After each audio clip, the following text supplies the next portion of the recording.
Hello दोस्तों, स्वागत आप सभी को अल्फा एजुकेशन पॉइंट के इस यूट्यूब चैनल में। दोस्तों, आज के वीडियो में हम लोग देखने वाले हैं कि जो क्लास 12th में हम लोग को मैथमेटिक्स में जो भी चैप्टर पढ़ना है, उस चैप्टर में क्या-क्या पढ़ना होगा और एग्जामिनेशन जो आप लोग का होगा क्लास 12th का 2026 में, उसमें किस तरह का क्वेश्चन पूछता है, नंबर ऑफ क्वेश्चन कितना रहेगा। तो आज के इस वीडियो में कंप्लीटली आपको पूरे सिलेबस के बारे में बताने वाला हूँ, जिसमें हम लोग देखेंगे चैप्टर वाइज कौन कौन सा चैप्टर पढ़ना है, क्वेश्चन कैसे पूछता है, ये सारा डिटेल्स आपको बताने वाला हूँ। तो जैसे यहाँ पे देख रहे होंगे हेडिंग से बना हुआ है क्लास 12 चैप्टर का नाम है बुक जो हमारा मैथमेटिक्स है, और इसका हम लोग कंप्लीटली सिलेबस देखने वाले हैं, जो केवल रहेगा किसके लिए, तो ये झारखंड बोर्ड के लिए बना। किसके लिए है? ये झारखंड बोर्ड के लिए हो गया हमारा। ये झारखंड बोर्ड का इसमें कंप्लीटली सिलेबस देखेंगे हम लोग कि क्या क्या पढ़ना है, किस किस तरह से आपका क्वेश्चन आएगा, कहाँ कहाँ से क्वेश्चन आता है। चलिए, तो यहाँ से हम लोग स्टार्ट करते हैं। जैसे यहाँ पे देख रहे होंगे कि यहाँ पे हम लोग एक स्लाइड में बनाए हैं कि फुल मार्क्स का जो आपका एग्जाम होगा, इसमें ये कंप्लीटली एग्जाम होने वाला है आपका 100 नंबर का। फुल मार्क्स कितना होगा? 100 नंबर। अब ये जो 100 नंबर का एग्जाम होगा, एग्जाम 100 नंबर का नहीं होगा, ऐसा फुल मार्क्स रहेगा आपका पूरा 100 का ही, लेकिन इसमें जो एग्जाम होगा वो आपका 80 मार्क्स का होगा, और जो 20 नंबर होगा ये प्रैक्टिकल होगा। कहने का मतलब कि ई हो गया आपका एक्सटर्नल, और ई कैसा हो गया आपका इंटरनल। इंटरनल करने का मतलब कि ई आपको स्कूल से या कॉलेज से मिलेगा आपको नंबर 20 मार्क्स, और ये जो रहेगा इसका एग्जामिनेशन होगा। तो यहाँ देख रहे होंगे कि आपका जो फुल मार्क्स का एग्जाम होगा वो 80 नंबर का होगा, और जो प्रैक्टिकल रहेगा वो आपका 20 नंबर का क्या होगा? प्रैक्टिकल होगा। तो ये जो 80 नंबर का एग्जाम होने वाला है, इसमें क्या होगा कि 80 नंबर अलग अलग क्वेश्चन के टाइप्स के अकॉर्डिंग मिलेगा। कुछ उसमें आपका सब्जेक्टिव भी रहेंगे और कुछ ऑब्जेक्टिव भी रहेगा। तो 80 नंबर में जो 80 नंबर का एग्जाम होने वाला है, इसके बारे में हम लोग थोड़ा चर्चा करते हैं। ये तो आपका इंटरनल हो गया, स्कूल से प्रैक्टिकल के रूप में मिलेगा, जिसके लिए आपको एक प्रैक्टिकल बना करके स्कूल में जमा करना होता है। और ये हो गया आपका एग्जाम के लिए। तो एग्जाम वाले के लिए देखते हैं हम लोग क्या क्या इसमें पढ़ना है और कैसे कैसे पूछता है क्वेश्चंस। तो यहाँ देख रहे होंगे एग्जामिनेशन मार्क्स टोटल कितना का है हमारा? 80 का। टाइमिंग कितना मिलेगा? 3 घंटा का आपको मिलेगा। कितना का मिलेगा? 3 घंटा। अब ये जो 80 मार्क्स का क्वेश्चन होगा, इसमें टोटल क्वेश्चन कितना पूछेगा, बनाना कितना है ना, कौन सा क्वेश्चन कितना मार्क्स का होने वाला है, इस पे थोड़ा हम लोग चर्चा करते हैं। तो जैसे यहाँ देख रहे होंगे कि इसको आपको 4 सेक्शन में बांटा है। सेक्शन ए है, यहाँ पे सेक्शन बी है, सेक्शन सी है और सेक्शन डी है। ये 4 सेक्शन बांटा है। 4 सेक्शन में फर्स्ट सेक्शन से आपको रहेगा 30 मार्क्स। कितना का रहेगा आपका फर्स्ट सेक्शन? 30 नंबर का क्वेश्चन आएगा। अब 30 नंबर का क्वेश्चन कैसा आएगा? तो टोटल क्वेश्चन जो रहेगा वो 30 क्वेश्चन रहेगा। हर एक क्वेश्चन पे आपको 1 नंबर मिलने वाला, मतलब इसमें टोटल आपका एमसीक्यू क्वेश्चन रहेगा। कैसा रहेगा? एमसीक्यू, मल्टीपल चॉइस क्वेश्चन, जिसमें एक क्वेश्चन दिया हुआ रहेगा, 4 ऑप्शन, और आपको ऑप्शन टिक करना है। तो ये जो 30 क्वेश्चन रहेंगे, जो भी चैप्टर रहेगा, चैप्टर का आपका बेसिक से सारा क्वेश्चन रहेगा, मतलब उसका आप सॉल्यूशन बिना पेन उठाए या फिर मतलब कुछ थोड़ा सा आपको पेन से काम करना होगा, और कुछ कुछ है कि बिना पेन उठाए भी आप डायरेक्ट उसका आंसर लिख सकते हैं या टिक आउट करना होता है। तो इसमें आपको ऑप्शन टिक करना होगा, जिसमें 30 क्वेश्चन रहेगा। हर एक क्वेश्चन का नंबर 1 मिलेगा, तो इसमें आपका टोटल 30 क्वेश्चन हो जाएगा। कितना हो जाएगा? 30 क्वेश्चन। इससे सेक्शन ए में जो 1 से लेकर के 30 तक का होगा आपका। इसके बाद नेक्स्ट जो हमारा सेक्शन बी स्टार्ट होगा, सेक्शन बी से आपको 12 मार्क्स का क्वेश्चन बनाना है। कितना बनाना है? 12 मार्क्स। इसमें क्या होगा कि टोटल क्वेश्चन पूछेगा आपको 8 हो। टोटल कितना क्वेश्चन पूछेगा? 8 क्वेश्चन। अब 8 क्वेश्चन में आपको अटेम्प्ट कितना करना है? 6 क्वेश्चन को। कितना क्वेश्चन अटेम्प्ट करेंगे? 6 क्वेश्चन।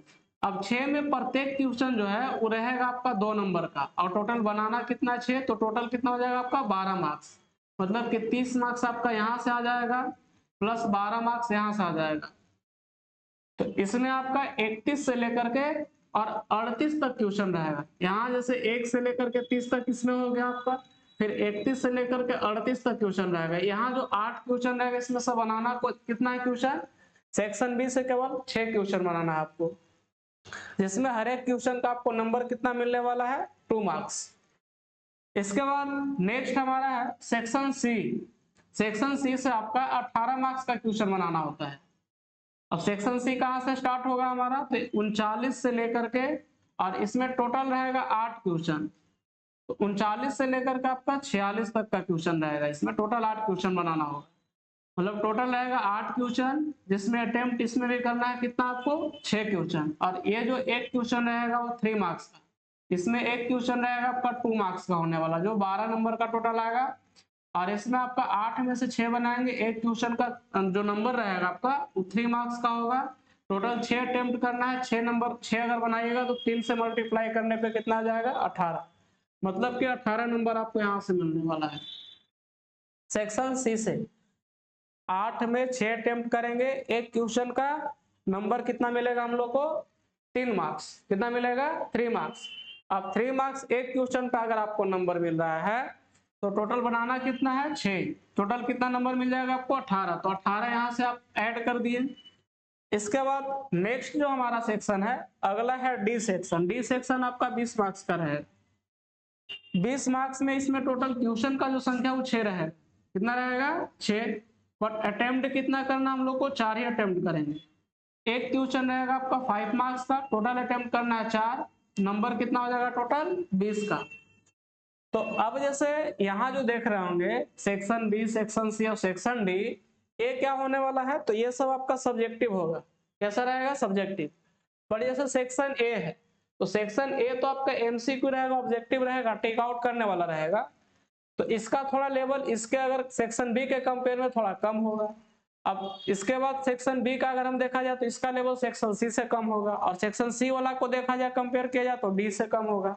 अब जो डी वाला में, डी सेक्शन में जो भी क्वेश्चंस होंगे ये थोड़ा सा आपका लॉन्ग जाएगा सॉल्यूशन, इसका शॉर्ट टाइप से सॉल्यूशन नहीं रहेगा, इसका कैसा रहेगा, लॉन्ग टाइप से रहेगा। तो ये 80 मार्क्स का जो क्वेश्चन होगा, ये इसमें पूरा टाइम कितना रहेगा, 3 घंटे का, जिसमें आपका 4 सेक्शन में क्वेश्चन रहेगा। एक सेक्शन फर्स्ट जो रहेगा 1 से 30 तक आपका एमसीक्यू का रहेगा, जो एक हर एक क्वेश्चन पे आपको 1 नंबर मिलेगा। सेकंड सेक्शन जो आपका सेक्शन भी 12 मार्क्स का होगा एग्जाम, जिसमें 8 क्वेश्चन रहेगा, 6 अटेम्प्ट करना है, हर एक क्वेश्चन पे 2 मार्क्स रहेगा, टोटल 12 मिलेगा आपको। सेक्शन सी आपका 18 मार्क्स का होगा, टोटल क्वेश्चन 8 रहेगा, जिसमें अटेम्प्ट करना है 6 क्वेश्चन आपको। उसी तरह से सेक्शन डी आपका 20 मार्क्स का, टोटल 6 रहेगा, 4 अटेम्प्ट करेंगे, एक क्वेश्चन पे आपको 5 नंबर मिलेगा, आपको कितना टोटल 20 नंबर। तो इसको अगर आप पूरा ऐड करते हैं तो 18 12 30 30 60 और कितना हो जाएगा, 80 मार्क्स का होगा आपका एक्सटर्नल एग्जाम, और जो 20 मार्क्स रहेगा वो इंटरनल, मतलब आपका कॉलेज या स्कूल से वो मार्क्स मिलेगा प्रैक्टिकल के हिसाब से। तो ये तो हमारा था नंबर्स का कलेक्शन ना, कि कौन सा सेक्शन से कितना नंबर्स मिलेगा, किस किस टाइप का क्वेश्चंस होते हैं। अब देखते हैं हम लोग कि कौन कौन सा चैप्टर पढ़ना, उस चैप्टर में टॉपिक क्या क्या पढ़ना हम लोग। जैसे अगर देखा जाए तो सिलेबस जो 2025 अभी जो एग्जाम होने वाला है, इसमें जैसे चैप्टर बहुत सारा है, लेकिन उसमें से कुछ टॉपिक को क्या कर दिया गया, हटा दिया गया। तो ऐसे जो हम लोग पढ़ने वाले हैं, वीडियो जो मिलेगा आपको कंप्लीटली रहेगा, लेकिन उसमें आपको क्या क्या जरूरत होगा ये सारा उसमें हम लोग बताते चलेंगे। तो चलिए देखते हैं हम लोग नेक्स्ट स्लाइड में चलते हैं। अगला स्लाइड में हम लोग यहाँ पे पूरा सिलेबस लिखे हैं, सिलेबस में क्या क्या लिखे हैं, कौन कौन सा चैप्टर पढ़ना, उसमें पॉइंट क्या क्या पढ़ना है, ये सारा डिटेल्स। तो जैसे यहाँ पे देख रहे हो हेडिंग्स बना हुआ हमारा सिलेबस, जिसमें यहाँ पे चैप्टर का नेम है, यहाँ पे सॉरी चैप्टर है 1 2 3, यहाँ पे हो गया हमारा चैप्टर नेम, और इसमें सब टॉपिक, मतलब टॉपिक कौन कौन सा पढ़ना है इसके बारे में। तो इसमें हम लोग जो पहला चैप्टर पढ़ने वाले एनसीईआरटी बुक का, जिसका नाम होगा relation and function, relation and function, जिसको हम लोग ऑलरेडी पढ़ चुके हैं क्लास 11th में। बट क्लास 11th में जैसे रिलेशन है तो रिलेशन केवल नॉर्मल ऐसे हम लोग पढ़े थे, इसमें हम लोग पढ़ेंगे रिलेशन का टाइप पढ़ेंगे, रिलेशन के टाइप के साथ साथ अगर हम फंक्शन पढ़ना है, फंक्शन क्या होता है, फंक्शन का कंपोजिशन पढ़ेंगे। अब जैसे मान लीजिए अगर हम लोग 11th की बात करें तो 11th में पढ़े थे दो फंक्शन को जोड़ा कैसे जाता है, दो फंक्शन को आपस में सब्ट्रैक्ट कैसे करिएगा, मल्टीप्लाई कैसे करिएगा, बट इसमें हम लोग को कंपोजिशन और फंक्शन पढ़ना, दो फंक्शन को आपस में मिलाने का काम करना है। फंक्शन का इनवर्स किस तरह से निकलेगा, कौन सा फंक्शन 1 1 होगा, ऑन टू फंक्शन कौन कौन सा होगा, ये सारे डिटेल्स पढ़ेंगे। तो इसमें देखिएगा सब टॉपिक बना हुआ है। तो पहला इंट्रोडक्शन पढ़ेंगे, टाइप ऑफ रिलेशन पढ़ेंगे, टाइप ऑफ फंक्शन पढ़ेंगे, कंपोजिशन ऑफ फंक्शन, और फिर क्या पढ़ना हम लोग को, इन्वर्टिबल फंक्शन, मतलब कौन सा फंक्शन इनवर्स, कौन सा फंक्शन का आप इनवर्स फाइंड आउट कर सकते हैं, ये सारा पढ़ना है। तो फर्स्ट जो चैप्टर हमारा रहेगा जिसका नाम है रिलेशन एंड फंक्शन। अब देखिए सेकंड चैप्टर की बात करें तो सेकंड चैप्टर हम लोग को पढ़ना है इनवर्स ट्रिग्नोमेट्रिक फंक्शन। क्या पढ़ना है, इनवर्स ट्रिग्नोमेट्रिक फंक्शन। अब जो इनवर्स ट्रिग्नोमेट्रिक फंक्शन रहेगा, अगर इनवर्स ट्रिग्नोमेट्रिक फंक्शन पढ़ रहे हैं तो इसका आइडिया आपको तब मिलेगा जब आपको ट्रिग्नोमेट्रिक का आइडियाज होगा, जो कि क्लास 11 में पढ़े हैं आप लोग। अगर क्लास 11 में अगर आप ट्रिगो बढ़िया से पढ़े हैं तो आपको इनवर्स बुझाएगा, क्योंकि इनवर्स में कुछ अलग नहीं होता। ऐसा अगर मान के चले हम लोग 11th में अगर वैल्यू निकालने पड़े थे कि tan 60 का वैल्यू कितना होगा, इसमें वैल्यू गिवन रहेगा और एंगल फाइंड आउट करने के लिए मिलेगा आपको। तो इसमें जस्ट इनवर्स प्रोसेस से हम लोग क्या करेंगे, सारे काम को करने वाले हैं। तो इसमें पढ़ना क्या क्या है, introduction, basic concepts, properties of inverse trigonometric function, ये 2-3 पॉइंट हम लोग पढ़ने वाले हैं।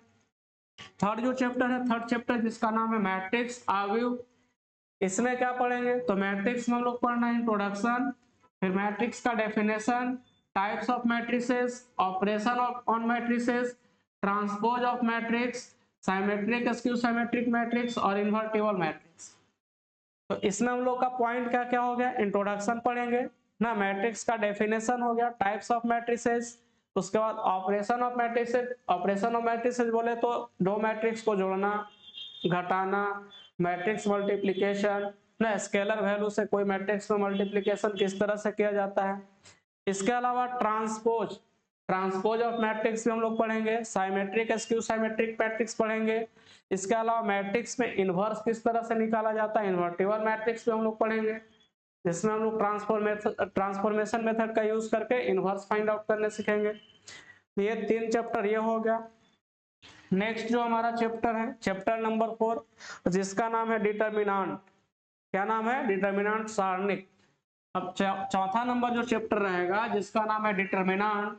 अब डिटर्मिनेंट की बात करें तो डिटर्मिनेंट में हम लोग इंट्रोडक्शन, डिटर्मिनेंट का definition, area of triangle, minor cofactor, adjoint, inverse of matrix, application of determinant and matrices.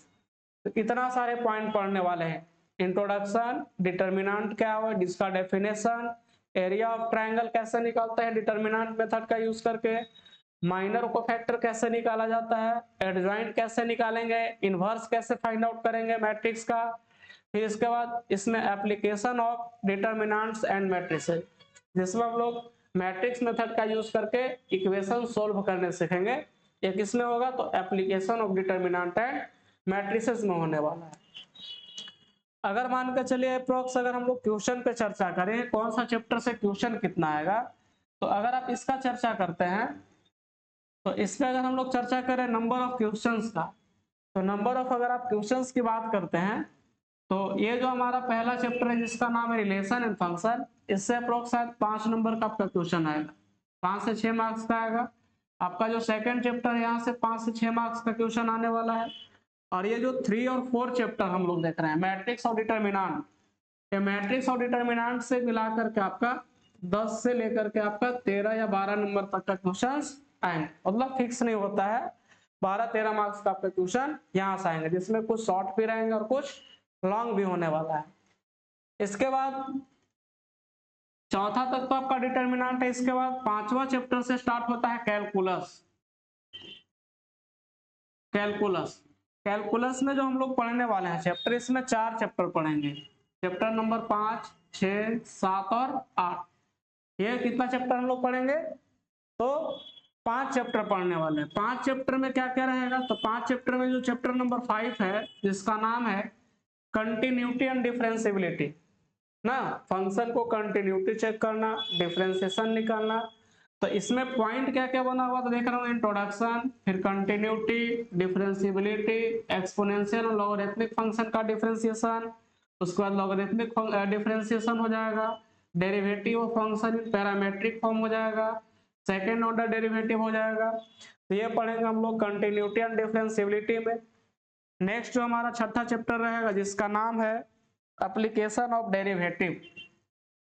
Application of derivative में क्या क्या पढ़ने वाले हैं, तो इसमें हमारा चैप्टर 6 जो है एप्लीकेशन ऑफ डेरिवेटिव जो रहेगा मतलब कोरिलेट करेगा डिफरेंशिएशन को। लेकिन पढ़ना क्या क्या इसमें, तो पहला तो हो गया इंट्रोडक्शन, दूसरा है rate of change of quantities. Rate of change of quantities कहने का मतलब है कि इसमें हम लोग पढ़ेंगे कि जैसा अगर मान कर चलिए कोई सर्कल है, अब उस सर्कल का अगर मान कर चलिए जो उसका त्रिज्या है ना किसी रेट से अगर बढ़ रहा है, तो उस कंडीशन में उसका जो एरिया होगा कौन सा रेट से बढ़ेगा उसको निकालेंगे। या फिर अगर एरिया किसी रेट से बढ़ रहा है तो उसका ट्रायंगल किस रेट से बढ़ेगा उसको निकाल सकते हैं। किसी भी शेप पे फॉलो करें, 2 डायमेंशनल शेप पे भी अप्लाई होगा और 3 डायमेंशनल शेप पे भी अप्लाई होगा। उसके बाद maximum and minimum value find out करने पड़ेंगे।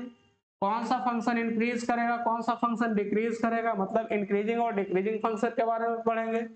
तो ये जो हम लोग टॉपिक पढ़ने वाले हैं introduction, rate of change of quantities, maxima and minima, इसके अलावा हमारा यहाँ पे इंक्रीजिंग डिक्रीजिंग फंक्शन है, ये चैप्टर 6 में पढ़ेंगे ना, जिसका नाम है application of derivatives.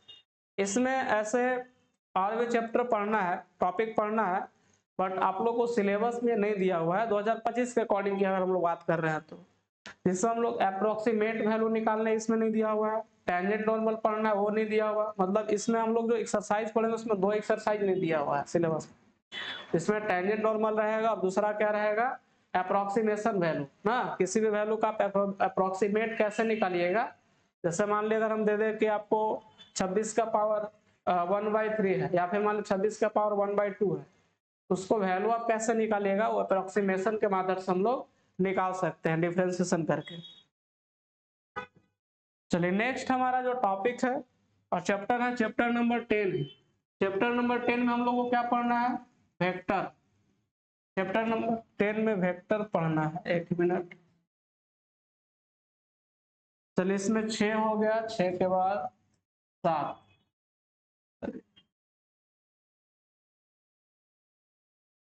Introduction basic concept of vector 3 dimensional. इसके बाद इसमें तो 3 चैप्टर हट गया है, 2 चैप्टर 3 चैप्टर हट गया, 3 चैप्टर हट गया इसमें शायद। चलिए चैप्टर 1 हो गया, पीछे तो नहीं रह गया है, ये हो गया हमारा, ये हो गया ये, और ये होगा ना। इनवर्स ट्रिग्नोमेट्रिक हो गया इसमें, इसमें 6 तक चैप्टर तक हो गया, 6 के बाद यहाँ 7 आ गया, 7। इसमें देखिए 2 चैप्टर 3 चैप्टर हट गया ना, जिसमें आपका चैप्टर नंबर 7, 8 और 9। 7 में हम लोग पढ़ेंगे इंटीग्रेशन। इंटीग्रेशन जो कि कैलकुलस का ही पार्ट्स है, जिसमें अलग अलग फंक्शन का इंटीग्रेट करना, जिसमें कुछ स्पेशल इंटीग्रेशन भी रहेगा, कुछ आपका प्रॉपर्टीज बेस्ड भी रहेगा। इसमें जो 8 नंबर है इसमें एप्लीकेशन ऑफ इंटीग्रेशन पढ़ना हम लोग।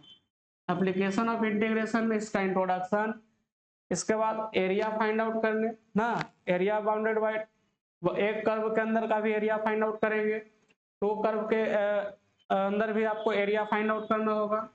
जो 9 चैप्टर है, 9 चैप्टर हम लोग पढ़ेंगे डिफरेंशियल इक्वेशन। चैप्टर नंबर 9 में क्या हमारा है डिफरेंशियल इक्वेशन। तो ये तो हट गया 2 पेज आपका, तो ये हमारा 9 चैप्टर हो गया। इसके बाद जो चैप्टर नंबर 10 हमारा है, चैप्टर नंबर 10 जिसका नाम है वेक्टर अलजेब्रा, इसमें पढ़ेंगे हम लोग इंट्रोडक्शन, सम बेसिक कॉन्सेप्ट और टाइप्स ऑफ वेक्टर हो गया, addition of 2 vectors, multiplication of vector by scalar और प्रोडक्ट ऑफ 2 वेक्टर। प्रोडक्ट में हम लोग इसमें स्केलर पढ़ेंगे और स्केलर प्रोडक्ट हो गया, जिसमें क्रॉस प्रोडक्ट और डॉट प्रोडक्ट आता है, ये पढ़ेंगे। नेक्स्ट हमारा है चैप्टर 11। चैप्टर 11 हम लोग पढ़ेंगे 3 डायमेंशनल ज्योमेट्री, जिसमें introduction, direction cosine and direction ratio ना, उसके बाद equation of line and inner space, angle between 2 line, shortest distance between 2 line. तो इसमें भी क्या किया है कि एक टॉपिक हटा दिया गया है, जैसे हम लोग इक्वेशन ऑफ प्लेन पढ़ेंगे, इक्वेशन ऑफ प्लेन, दो प्लेन के बीच का एंगल, दो प्लेन के बीच का डिस्टेंस फाइंड आउट कैसे करेंगे, ये इसमें हटा दिया है। चैप्टर नंबर हमारा जो 12 होगा जिसका नाम है लीनियर प्रोग्रामिंग प्रॉब्लम, एलपीपी के नाम से जिसको जानते हैं। तो इसमें लिखा हुआ पहला इंट्रोडक्शन पढ़ना है, linear programming problem and it's mathematical formulation पढ़ेंगे। नेक्स्ट हमारा है प्रोबेबिलिटी, प्रोबेबिलिटी में मतलब प्रायिकता, जो चैप्टर नंबर 13 जिसमें introduction, conditional probability, multiplication theorem on probability, उसके बाद इंडिपेंडेंट इवेंट हो गया। और नेक्स्ट जो हमारा टॉपिक पढ़ना है ये बेस थ्योरम का बात। अब देखिए जैसे अगर हम लोग बात करें अगर हम लोग इसका कि इसमें जो चैप्टर हमारा 10 होगा, 10 में क्या क्या पढ़ना है इसको थोड़ा देख लेते हैं हम लोग।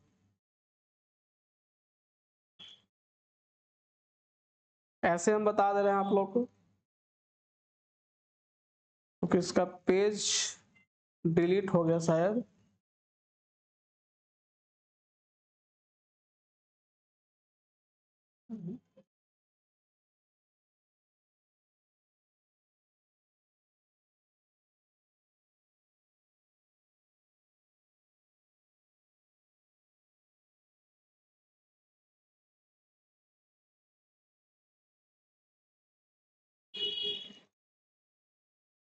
चलिए देखते हैं इसमें हम लोग को क्या क्या पढ़ना है आगे। जो 7 जैसे हम लोग यहाँ से प्रीवियस में जाते हैं और एक यहाँ से एक स्लाइड ऐड कर लेते हैं। तो हम लोग जैसे देखें अभी 6 चैप्टर तक का, चैप्टर नंबर 6 तक का भी देखें हम लोग कि चैप्टर 6 में क्या क्या पढ़ना है। अब देखिए बात करते हैं हम लोग 7 चैप्टर का। 7 चैप्टर जिसका कि नाम है इंटीग्रल्स। इंटीग्रल्स में क्या क्या पढ़ना हम लोग को, तो इंटीग्रल्स में हम लोग को सबसे पहला तो इंट्रोडक्शन पढ़ना होगा, इंट्रोडक्शन हो जाएगा। इंट्रोडक्शन के अलावा इसमें हम लोग पढ़ेंगे integrals of some particular function, integrals of some particular function, integrals of some particular function पढ़ेंगे। इस पे फिर नेक्स्ट जो हमारा पॉइंट है इंटीग्रेशन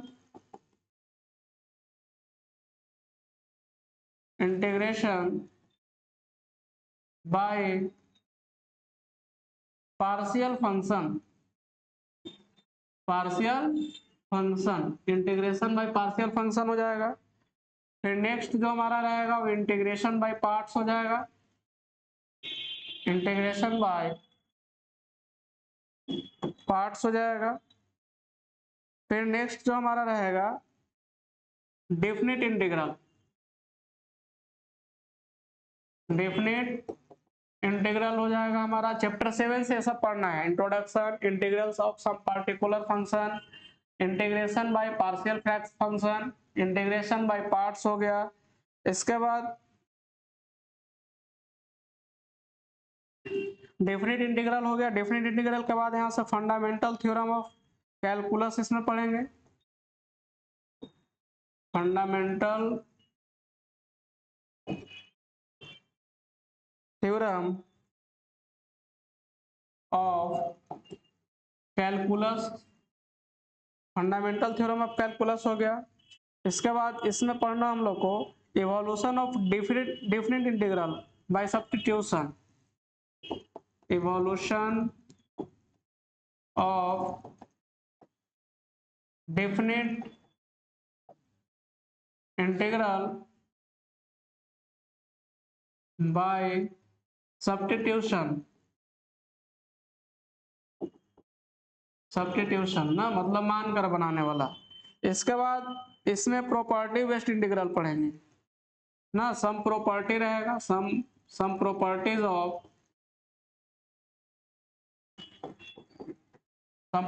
ऑफ इंटीग्रल्स रहेगा, सम प्रॉपर्टीज ऑफ इंटीग्रल्स। मतलब इसमें इतना सारे पॉइंट पढ़ना है जिसमें इंटीग्रेशन हो जाएगा, इंटीग्रल्स सम पार्टिकुलर फंक्शन हो जाएगा, integration by partial function, integration by parts हो जाएगा, डेफिनेट इंटीग्रल पढ़ना है, फंडामेंटल थ्योरम ऑफ कैलकुलस पढ़ेंगे, evolution of definite integral by substitution हो गया। और उसके बाद सम प्रॉपर्टी ऑफ इंटीग्रेशन। ये सारे पॉइंट पढ़ना हम लोग को चैप्टर नंबर 7 में। अब चैप्टर नंबर 7 के बाद इसमें एक और पढ़ना है, इंटीग्रेशन जो रहेगा इनवर्स प्रोसेस ऑफ डिफरेंशिएशन पढ़ना है। Integration as an inverse process of क्या हो जाएगा, डिफरेंशिएशन। चलिए इसके बाद एक और ऐड करते हैं स्लाइड, जो हम लोग को चैप्टर नंबर पढ़ना है 8। 8 में क्या पढ़ना है, तो 8 का नाम है application of integrals. Application of integrals पढ़ना है। एप्लीकेशन ऑफ इंटीग्रल्स में हम लोग को पढ़ना है, पहला तो पढ़ेंगे हम लोग इसका इंट्रोडक्शन होगा। नेक्स्ट जो पॉइंट रहेगा वो एरिया अंडर सिंपल कर्व रहेगा। एरिया अंडर सिंपल कर्व पढ़ना है। तो इसमें हम लोग को पढ़ना है मात्र 2 पॉइंट। ऐसे area bounded by two curve से घिरे क्षेत्र का क्षेत्रफल भी फाइंड आउट करना होगा, जो एप्लीकेशन ऑफ इंटीग्रेशन में पढ़ेंगे, बट एक्चुअली में सिलेबस में नहीं है, लेकिन हम लोग पढ़ेंगे सारे चीज को। नेक्स्ट जो हमारा है चैप्टर नंबर 9। चैप्टर नंबर 9 में हम लोग पढ़ेंगे differential equation.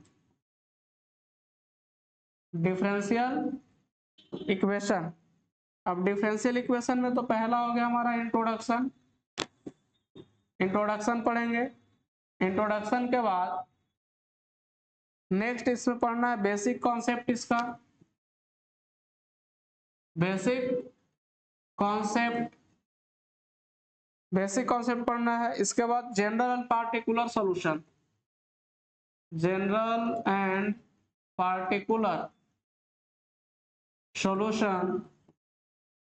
Of differential equation. पढ़ना है। तो ये पॉइंट हम लोग को पढ़ना है। और एक और है हमारा इसी में पॉइंट, नेक्स्ट जो पॉइंट है जिसका नाम है मेथड ऑफ सॉल्विंग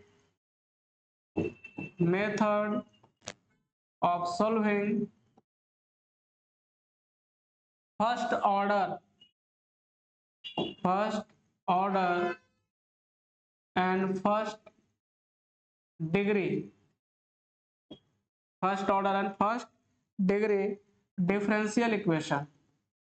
तो ये सारे पढ़ना है। एक पेज एक्चुअली में इसमें डिलीट हो गया था पीपीटी बनाते समय, और ध्यान नहीं दिया, उसके बाद इसमें ले आए थे। तो ये हमारा हो गया 8-9 के लिए, जिसमें 3 चैप्टर का केवल हट गया है एक पेज, और बाकी भी जस्ट हम लोग देखे इसका चैप्टर 10, 11, 12 और 13 के लिए, जिसमें हम लोग पढ़े वेक्टर, 3 डायमेंशनल ज्योमेट्री, उसके बाद लिनियर प्रोग्रामिंग और उसके बाद प्रोबेबिलिटी। तो इतना सारा चीज हम लोग को पढ़ना है क्लास 12th में, और तब जाकर के हम लोग एग्जाम देंगे 2026 का। तो बारी बारी से अगले वीडियो में हम लेकर के आने वाले हैं आपको चैप्टर नंबर 1, जिसका नाम है रिलेशन एंड फंक्शन। उसका इंट्रोडक्शन का पार्ट होने वाला है, जिसमें हम लोग पढ़ेंगे रिलेशन क्या है, टाइप्स ऑफ रिलेशन क्या होता है, डोमेन क्या होता है, रेंज क्या होगा। ये सारे हम लोग एक एक करके बारी बारी से सारे वीडियोस को देखेंगे और सारे टॉपिक को हम लोग पढ़ेंगे। तो आज के वीडियो में फिलहाल इतना ही। केवल हम आप लोग को सिलेबस का जानकारी देना चाहते थे, जो कि हम लोग यहाँ पे देख चुके हैं कि किस टाइप का क्वेश्चन आएगा, पढ़ना क्या क्या है, ये सारे जानकारी को हम लोग देख चुके हैं। तो आज के वीडियो में फिलहाल इतना ही। मिलते हैं नेक्स्ट वीडियो में। अगर वीडियो अच्छा लगा हो तो लाइक करें, शेयर करें, और आप चैनल पे नए हैं तो चैनल को सब्सक्राइब कर दें, ताकि आने वाला वीडियो का नोटिफिकेशन सबसे पहले आप तक पहुंचे। मिलते हैं नेक्स्ट वीडियो में। धन्यवाद। जय हिंद।